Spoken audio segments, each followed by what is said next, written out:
Sem Garrincha, não haverá tri. Era o que o povo clamava há 60 anos, em 1966. Mas, na Copa da Inglaterra, o gênio das pernas tortas não conseguiu evitar um dos maiores vexames da história da nossa seleção. O que Garrincha tem a dizer sobre a Copa de 2026 e o que a Copa de 66 tem a dizer sobre Neymar? Essa é a história de como Garrincha explica Neymar e como Neymar explicou Garrincha. De todas as 5 Copas que o Brasil ganhou, tenho a impressão que 1962 foi meio esquecida. 58 tem o ineditismo da coisa. O primeiro título, a vingança de uma geração humilhada pelo Uruguai no Maracanazo. 1970 tem a mística, a melhor seleção da história das seleções. E daí pra frente, são Copas mais próximas, em cores, em transmissões via satélite. Mas 62 não. Ela foi meio que jogada para escanteio, encaixotada entre outras glórias que parecem maiores. O que é uma pena. After half an hour's play, it's a corner to Brazil on the left wing. Porque essa foi a Copa. Across the goal it goes. 7,000 capacity as Zagallo takes the corner. There's Garrincha. Garrincha's on mark and it's there. De Manuel Francisco dos Santos. O Garrincha. Uma geração antes de Maradona botar a bola embaixo do braço e decidir uma Copa para a Argentina em 86, And the seat cushions fly in jubilation. Garrincha fez a mesma coisa. E jogando por ele e por Pelé, que tinha se machucado logo no primeiro jogo, na vitória do Brasil por 2-0 diante do México, ele resolveu a Copa, sendo um dos artilheiros da competição e tendo participação em 7 dos 14 gols que a seleção marcou naquele torneio. A atuação de Garrincha contra a Inglaterra, um time que, em 1962, já contava com os Bobbies Charlton e Moore, é considerada uma das grandes apresentações individuais da história das Copas. Anos depois, quando a revista France Football revisou as bolas de ouro para incluir os jogadores que atuavam fora da Europa, Garrincha recebeu retroativamente o prêmio por 1962. É difícil argumentar que um cara como Neymar, um gênio da bola, multimilionário e adorado por multidões, teve má sorte. Mas, já que ele é um grande jogador de pôquer, podemos dizer que as mãos que ele recebeu nas Copas do Mundo não foram das melhores. Podemos lembrar, por exemplo, da fatídica lesão em 2014, que o deixou fora daquela Copa e encaminhou o infame 7-1. A chance de mais um gol! Gol da Alemanha! Mas eu prefiro contar outra história. Uma que o Neymar, mesmo com sua habilidade, não conseguiu transformar numa sequência vencedora para o Brasil. Neste primeiro tempo. Vamos fazer um golzinho agora, hein? Olha o Neymar, tocou pro Rodrigo. Toque pra Rodrigo. Bate, Neymar! Bate pro gol! Cara a cara, Neymar, limpou, vai fazer!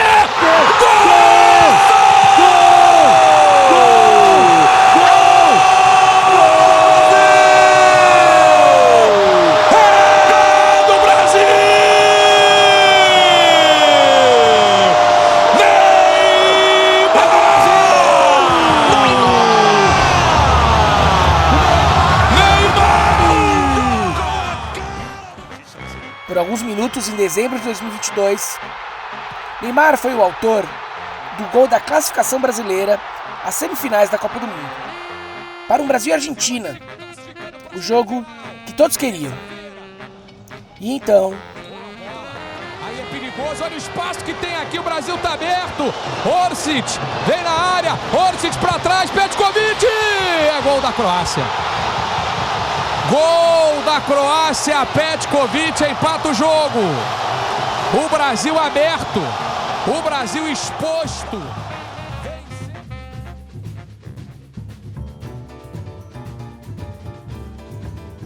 Garrincha surgiu tarde para o futebol. Ele apareceu no Botafogo aos 20 anos de idade, em 1953. Um curupira na cidade grande. O garoto da região serrana chamou a atenção primeiro por suas pernas tortas, mas, logo depois, pelo futebol de gente grande, sendo folclórico no seu primeiro treino contra Nilton Santos, aquele Nilton Santos, em General Severiano. Por isso, mesmo inexperiente, Garrincha chegou a ser aventado para a seleção na Copa da Suíça. A estreia da camisa canarinho em 1954 foi xoxa. A seleção acabou eliminada nas quartas de final para a Hungria de Ferenc Puskás, na infame Batalha de Berna, onde os 22 jogadores saíram no tapa. Mas Garrincha não participou da selvageria. Apesar do clamor popular, ele não foi convocado.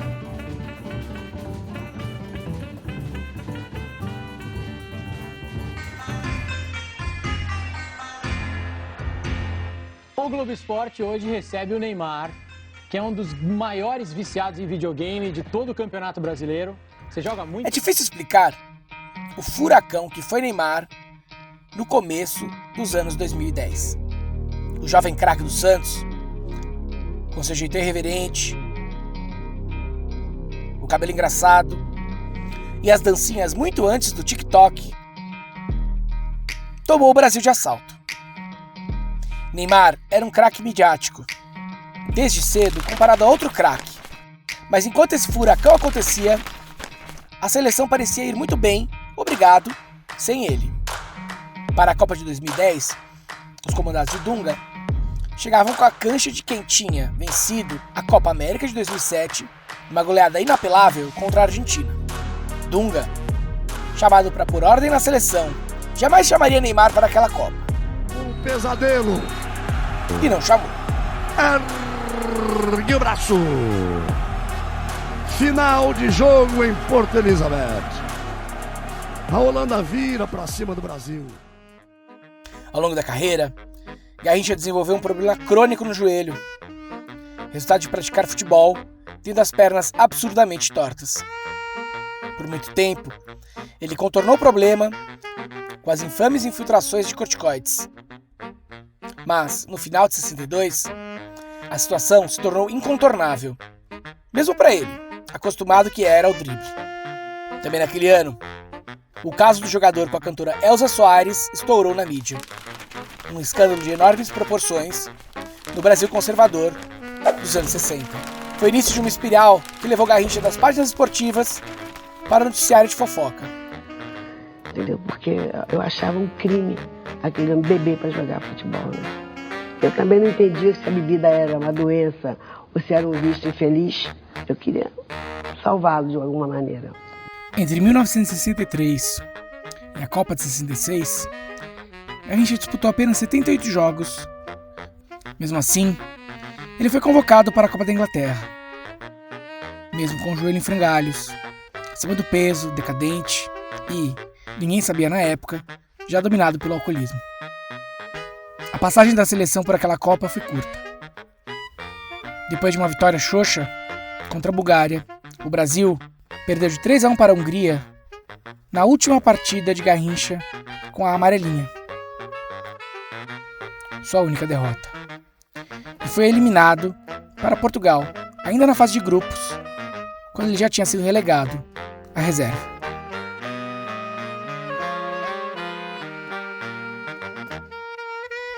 Talvez seja difícil explicar essa querência do Brasil pelo seu ídolo. Mas não é difícil entender. Stars, they come and go. They come fast, they come slow. They go like the last light of the sun, all in a blaze. Sou famoso em 58, quando cheguei aqui. E depois fui para minha terra, em Pau Grande, e senti que estava famoso, porque conversando com os amigos, eles via muito cheio de gente. Eu saía também para fazer compra e viajava sempre de trem e sentia talvez assim, vinha cansado dos treinos e achava que o pessoal ali já não estava assim perturbando um pouco. Então eu me sentia pouco cansativo da vida de ídolo. People lust for fame, Há uma passagem sensacional like athletes in a game. na biografia de Garrincha, escrita por Rui Castro, no qual o jogador, Collarbones, já velho, esquecido no subúrbio carioca, doente e alcoólatra, some of them are crowned, deixa escapar a um interlocutor. some of them are down, Eu sinto tanto por não conseguir fazer o que eu fazia. some are lost and never found. O Neymar que eu vi surgir, que eu vi jogar, que me fez torcer pelo Santos naquela final da Libertadores, mesmo sendo eu um corintiano roxo, Seen it all. filho e neto de alvinegros. O Neymar, They live their lives que foi o in terceiro melhor jogador do sacrifice mundo, and numa music época em que os dois melhores eram simplesmente Messi e Cristiano Ronaldo. O Neymar que me fez comemorar como um louco pela seleção. and they always have a O story. Neymar que encantou o mundo e que me encantou.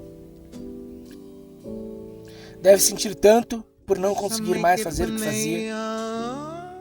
As histórias de Garrincha e Neymar se cruzam e se distanciam, como num drible desconcertante que desarma o adversário e o deixa estatelado no chão. Num jogo quase faustiano, o bicampeão do mundo Garrincha morreu em 1983, aos 49 anos, vítima do alcoolismo. Mas você, assim, vamos dizer, em concentração, é verdade que você fugia, tentava tomar umas biritas, tentava atrás de umas mulheres? Não, mas porque a gente sabe o que acontecia, a gente concentrava, o jogo era domingo, quer dizer, concentrava-se 3 dias. Então você dava aquela fugidinha, né? Ia lá tomar seus negocinhos escondido na hora do almoço, né? Mas só na hora do almoço, só não ficava no bar sentado nem nada, não. A gente tomava e voltava e vinha almoçar. Nessa altura, ele já tinha perdido tudo o que ganhara com o futebol. Já Neymar é hoje uma marca multimilionária. Mas, como tantos outros garotos pobres deste país imenso, foi obrigado a sacrificar sua juventude, sua saúde e sua vida ao altar da fama. Este foi o Jornalista Perdido. Se você gostou deste episódio, se inscreva. E se você gosta de histórias meio nostálgicas sobre futebol, considere ver este vídeo sobre as placas de publicidade da Copa do Mundo de 2002.